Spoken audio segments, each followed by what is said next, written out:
Charlie Chaplin, Iron Man, and Sherlock Holmes are just a few of the characters this actor has portrayed. Let me tell you how it's going to start.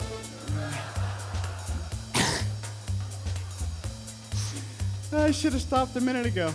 He's one of the highest paid actors in Hollywood, and one that doesn't have a problem saying what he means. Oh, I don't need any love tips. I'm an American. Come on, I am romance, okay? Robert Downey Jr. is a worldwide celebrity that doesn't roll with the punches. He is pure Hollywood gold.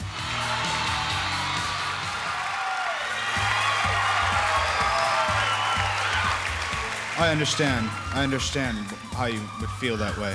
I understand. It's only natural. It's only natural.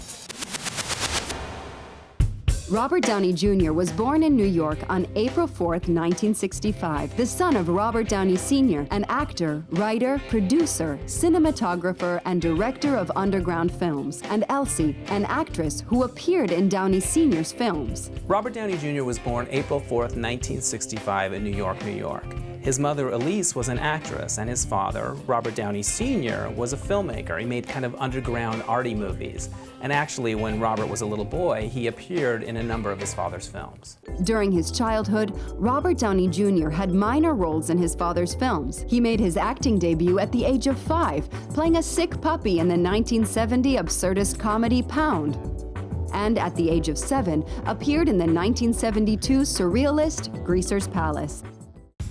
At age 10, Robert Downey Jr. moved to England, where he studied classical ballet as part of a larger curriculum. Later, when he was a teenager, he attended the Stage Door Manor Performing Arts Training Center in upstate New York. When his parents divorced in 1978, Downey moved to California with his father. But in 1982, he dropped out of Santa Monica High School and moved back to New York to pursue an acting career full-time. Robert went to high school in Santa Monica, California, but he left before graduation to move to New York to pursue his acting career.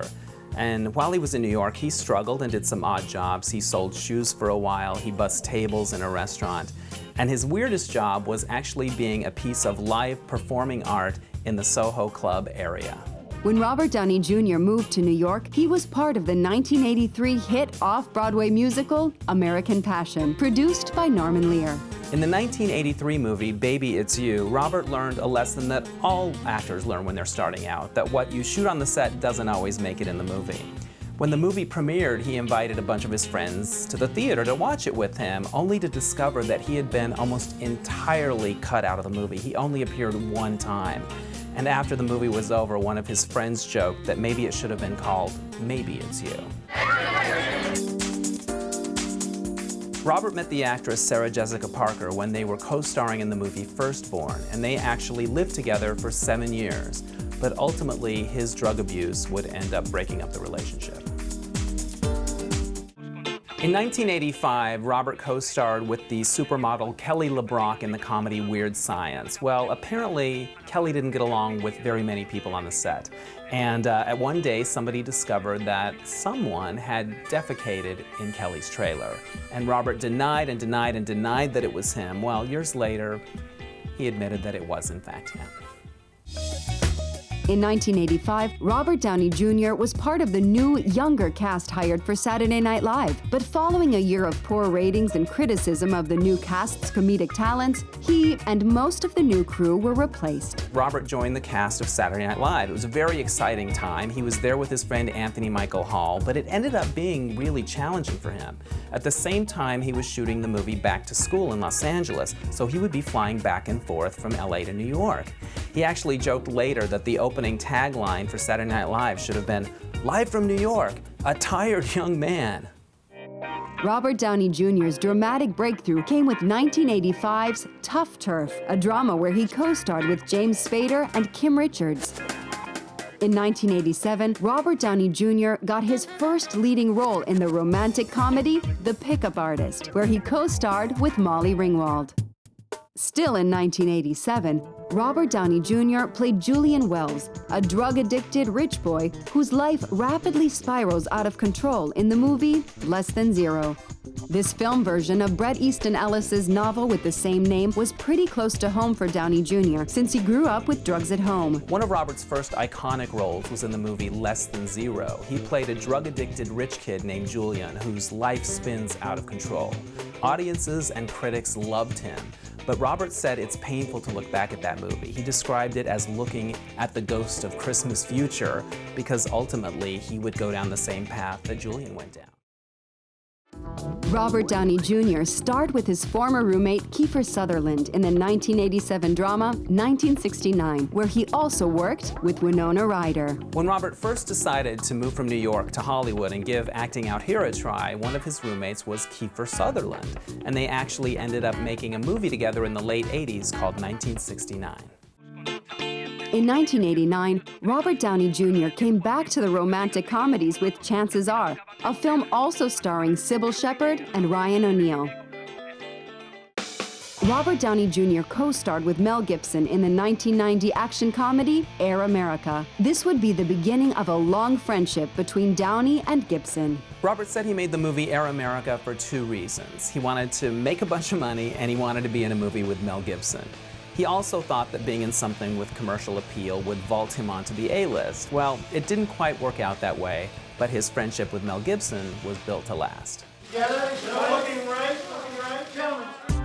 1991, Robert Downey Jr. starred in the comedy Soap Dish with Sally Field, Kevin Kline, and Whoopi Goldberg. On May 29, 1992, Robert Downey Jr. married actress and singer Deborah Falconer after just 42 days of courtship. Yeah, this is our boy-to-be. Hola. The following year, the couple had a son, Indio Falconer Downey. In 1992, Robert married his first wife, actress and singer Deborah Falconer, and they had only been dating for 42 days before they got married. They had one son together, Indio, but ultimately the marriage wouldn't last, and their divorce would be finalized in 2004. Still in 1992, Robert Downey Jr. played one of the roles he is most famous for when Richard Attenborough chose him to play Charlie Chaplin in the biopic Chaplin. Downey prepared so well for this role, he even learned how to play tennis and the violin left-handed. To be able to play, the first world-famous man, and let alone the first world-famous man, but he's like not a slouch, he's like a really talented and creative guy. Robert described the experience of playing Charlie Chaplin in the movie Chaplin as winning the lottery and then going to prison, because he wanted the part desperately, but it wasn't until after he landed it that he realized how hard it would be. He had to learn to do so many things like Chaplin. He had to learn to play tennis with his other hand. He had to learn to play the violin. He had to learn to do all the acrobatic physical stunts. And it was one of the most taxing times in his career, but it paid off because he got a Best Actor nomination at the Academy Awards. After shooting the movie Chaplin, Robert was reinvigorated and determined to take his career more seriously. So what he did as a gesture is he took the wardrobe from his breakout movie Less Than Zero in the 80s and buried it in his backyard because he wanted to shed his bad boy Brat Pack image. Coming up, Robert Downey Jr. continues to star in some of the 90s most iconic films like Only You and Natural Born Killers until his life spirals out of control on a drug rampage that will lead him to prison multiple times. With the help of some good friends and Ally McBeal, Downey gets back on his feet and marries a second time. Robert Downey Jr. was born in New York to showbiz parents, studied abroad, made some theater, got a career as a romantic leading man in Hollywood, struck an important friendship with Mel Gibson, and later married Deborah Falconer. What about you're a liar? What about I was born to kiss you? What about... Did you work? I mean, you're not even a shoe salesman. In 1994, Robert Downey Jr. starred in another romantic comedy, this time next to Marissa Tomei in Only You. He's got that cherubic devilish thing, both at once. That's exactly what character Peter has. There's a darker edge to Robert, and I think this makes him a far more interesting actor and character. He's extremely charming. He can charm the pants off of anybody. So many things have to happen for the two people who are meant to be together. You go, oh my God, thank God that she moved here when she did and that I wasn't there. Because if I'd met her then, I was with this and this wouldn't have happened. And you know what I mean? I mean, everything, you know? In the second part of 1994, Robert Downey Jr. got cast in one of the decade's most polemic films, Oliver Stone's Natural Born Killers. Robert later admitted that when he was shooting the movie Home for the Holidays with director Jodie Foster that he was using drugs. The funny thing was, his performance didn't seem to suffer too much for it. He's actually quite good in the movie. And the director, Jodie Foster, actually wrote him a note while they were shooting saying, "I'm not worried about you on this film, you're doing a great job, but I am worried that you think you're going to try to get away with this on the next film." And Robert said that he was always grateful to Jodie for taking the time to give him that wake-up call. In April 1996, Robert Downey Jr. was arrested for possession of heroin, cocaine, and an unloaded .357 Magnum handgun while he was speeding down Sunset Boulevard. This would be the first of several arrests and problems with the law over the coming years. Amongst all the problems with drugs, Robert Downey Jr. starred with Heather Graham and Natasha Gregson Wagner in the 1998 comedy drama Two Girls and a Guy. Action! When Robert makes a movie that's not good, he's usually the first to admit it. He describes the 1998 action movie U.S. Marshals as possibly the worst action movie ever made. He said he did the movie because he wanted something that the kids could go see, and also he wanted to make a lot of money, but he later ended up regretting it and said he'd rather spend the day in jail than wake up and have to go to the set of U.S. Marshals. After Robert Downey Jr. missed another required drug test in 1999, he was arrested once more. He was sentenced to a 3-year prison term at the California Substance Abuse Treatment Facility and State Prison in Cochran, California. At the time of the 1999 arrest, all of Downey's film projects had wrapped and were close to release, with the exception of Neil Jordan's psychological thriller, In Dreams, which Downey was allowed to complete filming. From 1996 to about 2001 was when Robert's drug use was at its worst. He was arrested several times during that period for marijuana, cocaine, heroin. He relapsed, he went to rehab, he really struggled. And he actually had an interesting perspective on what he was going through. In 1999, he said to a judge about his addiction, "It's like I've got a loaded gun in my mouth with my finger on the trigger, and I like the taste of gunmetal."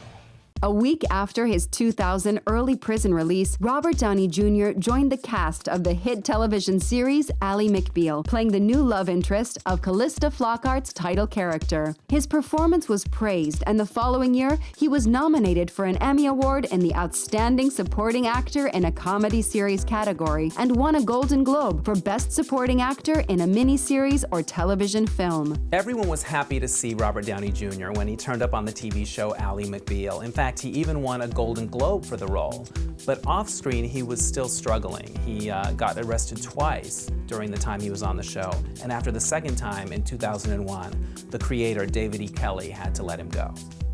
Robert Downey Jr. also appeared as a writer and singer on Vonda Shepard's Ally McBeal for Once in My Life. And he sang with Sting a duet of Every Breath You Take in an episode of the series. In April 2001, while he was on parole, Robert Downey Jr. was arrested for a second time. After this last arrest, producer David E. Kelley and other Ally McBeal executives ordered last-minute rewrites and reshoots and dismissed Downey from the show, despite the fact that Downey's character had resuscitated Ally McBeal's ratings. This arrest also cost Downey Jr. a role in the high-profile film America's Sweethearts. Robert played singer Elton John in a music video for Elton's song, I Want Love. It was shot at Greystone Manor in Los Angeles, and it was one long take.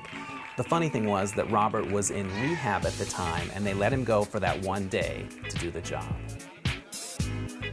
Robert Downey Jr. was able to return to the big screen only after Mel Gibson, who had been a close friend to Downey since both had co-starred in Air America, paid Downey's insurance bond for the 2003 comedy The Singing Detective.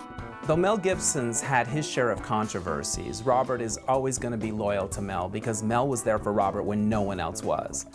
In 2003, Robert had just gotten sober and no film company would insure him, and Mel gave him a job in the film The Singing Detective. That started Robert's big turnaround, and he's never going to forget that Mel was there for him when no one else was. In 2003, Robert Downey Jr. starred with Halle Berry in the Matthew Kassovitz supernatural horror film Gothica.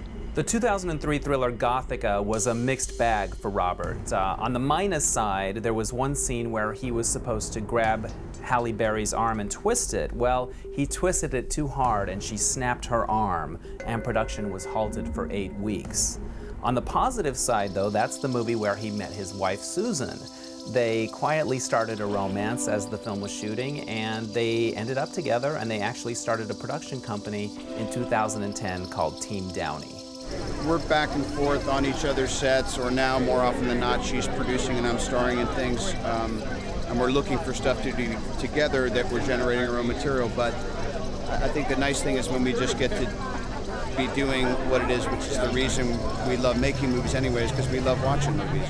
Robert Downey Jr. and Susan Levin have a very close relationship. They've become one of Hollywood's most dynamic duos, mixing the personal and the professional. I love you. I love you. Okay. I love her. I want to work with her. That's what we do. What we do takes so much time and energy that if we weren't doing it together, we'd never see each other, and we like to see each other. Robert and Susan were married in August of 2005 in Amagansett, New York, and he really credits his wife for helping him turn his life around and stay on the straight and narrow. He's the best. Absolutely. You have good connections to him. You know what? He's the only one I actually handle, so I don't have much comparison, and I think it should stay that way. Gosh. My God. Loving these modern times, there'll be someone. On November 23, 2004, Robert Downey Jr. released his musical debut with the album The Futurist on Sony Classical. The Futurist is really positive. Little Clowns has an upbeat message. I think You Fell in Love with a Broken Heart is on saying that, you know, there's no recourse, just let's tell them the truth about that. Not about you. By the mid-2000s, Robert was starting to get his career back on track, but he was still losing opportunities because of his troubled background. Woody Allen revealed that he wanted to cast him and Winona Ryder in the movie Melinda and Melinda, but he couldn't get insurance for them, so that was another opportunity that Robert lost out on. In 2005, Robert Downey Jr. got back to the leading roles when he starred with Val Kilmer in the comedy Kiss Kiss Bang Bang. The movie Kiss Kiss Bang Bang in 2005 was about second chances for almost everyone involved. The writer, Shane Black, hadn't had a hit in a while and had been struggling with writer's block. And then there were the co-stars, Val Kilmer and Robert Downey Jr., who both could have used a career jolt.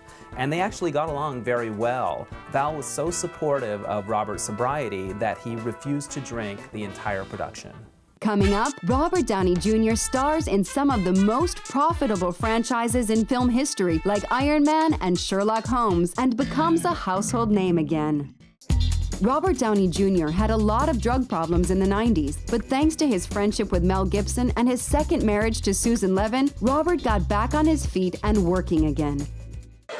For all the critical acclaim of Robert Downey Jr.'s career, he had never starred in a blockbuster. That changed in 2008, when he starred in the action film Iron Man and in the comedy Tropic Thunder. Before going into audition for Iron Man, Robert knew that it was an opportunity that could change his entire career. And he prepared feverishly. He memorized all of the lines, and he wanted to make sure that there was nobody that would do a better job in that audition than he did. He actually said there was one point during the screen test where he was so overcome with anxiety that he almost blacked out. He later said he watched it back and he saw the moment flick by on screen, but it just lasted a second, whereas in his head, it felt like it dragged out for days. In the movie Tropic Thunder, Robert played a self-involved method actor from Australia named Kirk Lazarus. And in the story, Kirk undergoes a controversial skin pigmentation procedure so he can play an African-American soldier. Downey is, you know, who else could be that funny and also be taken seriously as an actor? When they were making the movie, both Robert and the director, Ben Stiller, were concerned that audiences would think they were making some kind of racial statement. But ultimately, everyone got that the joke was on self-involved method actors. And actually, Robert ended up getting an Oscar nomination for Best Supporting Actor.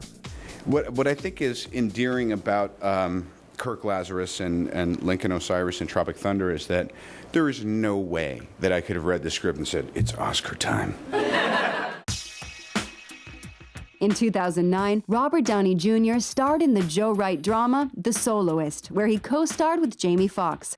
The film was based on the book The Soloist by Steve Lopez. After the lunacy of Tropic Thunder, Robert switched gears for the more intimate drama The Soloist. Now, it's set in downtown Los Angeles' homeless scene, and to get into character, he spent several months down there getting to know the people and researching, and he actually found that he had street cred because he had spent some time in jail. And there were people that he met there that was like, hey, I was in there with you, and he was like, I remember you, dude. And because of that, he was actually able to get the research he needed. Action!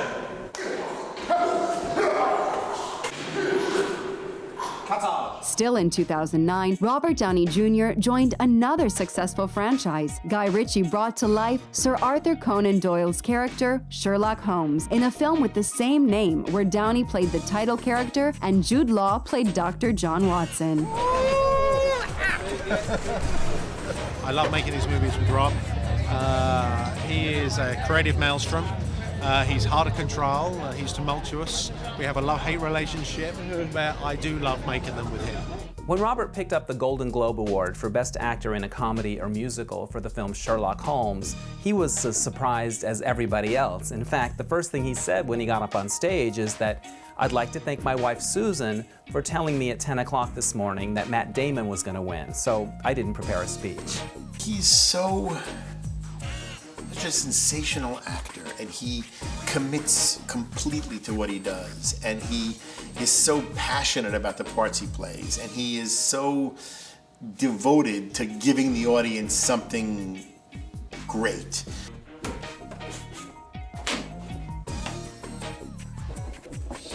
Run! Just run! One more. You know, it wouldn't be bad. Let him do one. How do you say one more, please, in French? Of course you play. Suppose I'm in the Grand Canyon. I'm somewhere between the Grand Canyon and home. I'll be there. In 2010, Robert Downey Jr. teamed up with Hollywood's funny man, Zach Galifianakis, for the Todd Phillips road trip comedy, Due Date. When he was promoting the comedy Due Date, Robert described the film's director, Todd Phillips, as a genius and his artistic soulmate. He also said they didn't get along very well when they were making the movie. He said if you had witnessed some of the heated arguments that they got into, that you wouldn't even believe they were still talking to each other, let alone good friends. Robert's really eloquent in real life, and his character's very eloquent. And in real life, Robert insults me when we're not working eloquently, and it's a little bit like the movie. He insulted me the other day in front of 45 extras. Told me I needed to work on my acting. And I had to tell everybody that he was joking, even though I don't know if he was. No, we're here to get money. Let's just get out of here. I'm not going to go through this. Good. He'll no longer be party to my investigations. He's out of the equation. I trust you'll take this into consideration. Robert Downey Jr. would reprise the Sherlock Holmes character in the 2011 reboot Sherlock Holmes: A Game of Shadows. What I enjoy most about the Sherlock Holmes movies that we're making is that you get a sense of you think you're really feeling something about these people, and I don't see that enough just in general in movies nowadays. So the fact that we can bring a little bit of it into kind of a commercial movie, it's immensely satisfying for me. For one scene in the Sherlock Holmes sequel, A Game of Shadows, Robert turned himself into a woman, and he said that he was disappointed that he didn't look prettier. He said that he thought he looked like a cross between Robert Smith, the lead singer of The Cure, and Arnold Schwarzenegger's dwarf brother. Everything's fine. C'est au sujet de son frère. In 2012, Robert became a father again when his wife Susan gave birth to a son, Exton Elias Downey. And now we know who gets to play with all those Iron Man figures. Though Robert's been nominated for an Oscar twice for Chaplin and Tropic Thunder, he's never taken home a trophy, but he knows he will someday. He told one interviewer that he's going to get him one of those Oscars, even if it's when he's really old. Next interrogator. Since cleaning up his act and getting sober, Robert Downey Jr. has had probably the biggest comeback in Hollywood history. In fact, he topped Forbes' list of the highest earning actors. He earned $75 million between June 2012 and June 2013. While Tropic Thunder was a one-time gig that Robert Downey Jr. got through his friend and co-star Ben Stiller, Iron Man became a franchise that opened multiple doors to Robert Downey Jr., like the 2010 sequel, Iron Man 2, the 2012 The Avengers, the 2013 Iron Man 3, followed by the successful Avengers, Age of Ultron in 2015, Captain America, Civil War in 2016, Spider-Man, Homecoming in 2017, and Avengers, Endgame, and Infinity War. Iron Man became one of the most profitable franchises in film history. It's a little hard to believe, but Iron Man 2 was actually Robert Downey Jr.'s first sequel. And because of that, he took it more seriously than almost any role he'd done, because he knew the expectations out there were so huge and he didn't want to let the fans down. In 2014, Robert played as the lawyer Hank Palmer, who tried to discover the truth behind the death of his hometown's judge in the acclaimed movie, The Judge. But while his co-star Robert Duvall landed an Oscar nomination for Best Supporting Role, Robert's reward this year was the birth of his third child with Susan, Avery Rowell, born on November 4th. Robert Downey Jr. had some ups and downs in his life, but thanks to his friends and to his hard work, he was able to get back in the saddle and have one of Hollywood's most successful careers. Robert Downey Jr. is the favorite comeback kid of the entertainment business. I want to thank the fans who I can't see. I don't know if you're really devoted or you're insane standing across the street right now. In a career that's had more dips than a French sandwich shop,